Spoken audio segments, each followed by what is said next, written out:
नमस्कार, मैं doctor PC आचार्य, सह आचार्य हिंदी विभाग, डॉक्टर बी.आर. अम्बेडकर राजकीय महाविद्यालय श्री गंगानगर से आपसे मुखातिब हूँ। आइए आज हम बात करते हैं आधुनिक कविता के इतिहास की, विशेष तौर पर आधुनिक कविता के इस युग में भारतेंदु युग और द्विवेदी युग को केंद्र में रखकर हम अपनी बात को प्रारंभ करेंगे, जिनमें हम युगीन प्रवृत्तियों पर भी संक्षिप्त प्रकाश डालेंगे। आधुनिक कविता का इतिहास जानना हमारे लिए अत्यंत श्रेयस्कर है। वैसे तो इतिहास और मनुष्य की गति दोनों ही अंतहीन अधूरेपन के पर्याय हैं, पर फिर भी काल के शाश्वत प्रवाह को खंड खंड बांटकर उसकी अखंडानुभूति की प्राप्ति ही हमारा लक्ष्य होती है।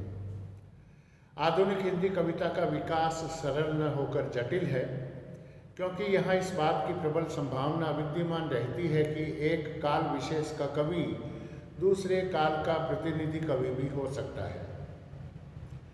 बल्कि कई बार तो देखा ये भी गया है कि एक काल का कवि दूसरे काल में आकर विशिष्ट हो जाता है, उसकी उपलब्धि दूसरे काल में सामने आती है, जिससे संपूर्ण परिदृश्य बदल जाता है।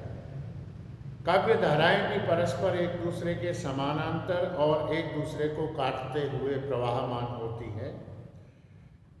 हमारा प्रयास है कि आधुनिक काल की काव्य धाराओं व अंतर्धाराओं को न केवल स्पष्ट करें, बल्कि दृष्टि संपन्न इतिहासकारों, आलोचकों और रचनाकारों के सुझाए सही तथ्यों का निरूपण रूढ़िबद्ध चिंतन से मुक्त होकर करें। आधुनिक हिंदी कविता की इस यात्रा के मुख्य पड़ावों को हम इस प्रकार के शीर्षक दे सकते हैं: भारतेंदु युग, द्विवेदी युग, तीसरा स्वच्छंद धारा,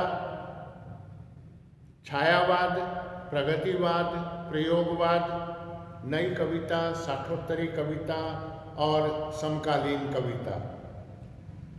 इन सभी युगों का परिचयात्मक एवं सामान्य विवरण हम इस प्रकार से समझ सकते हैं। आइए सबसे पहले बात करते हैं भारतेंदु युग की।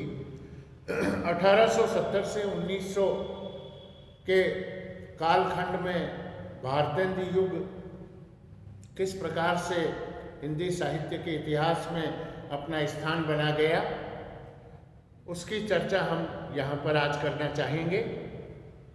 साहित्य का इतिहास मनुष्य की अवधारणा के परिवर्तन का इतिहास भी है।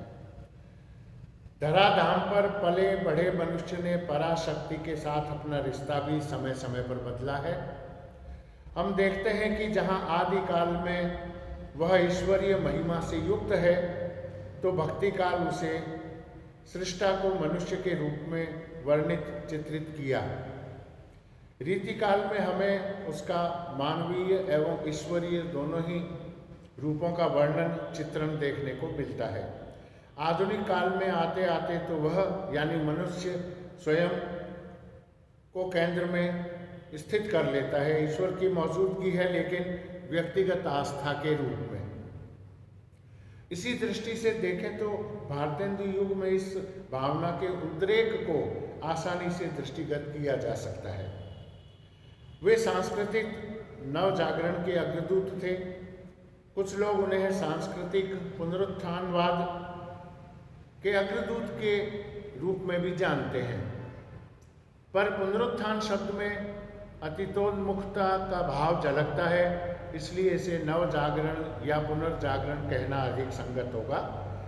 जनजीवन का संस्पर्श और रूढ़ियों का विरोध, राष्ट्रीयता की भावना, भाषा शैली में नवीनता, गद्य का विकास, हिंदी रंगमंच का संगठन, साहित्यिक पत्र पत्रिकाओं एवं गोष्ठियों की शुरुआत आदि विशिष्टताओं के बावजूद अज्ञेय के शब्दों में कहें तो भारतेंदु खुशबू हैं। यह खुशबू भारतेंदु युग की संपूर्ण कविता से उठती है, उसके भाषिक प्रयोगों से नहीं।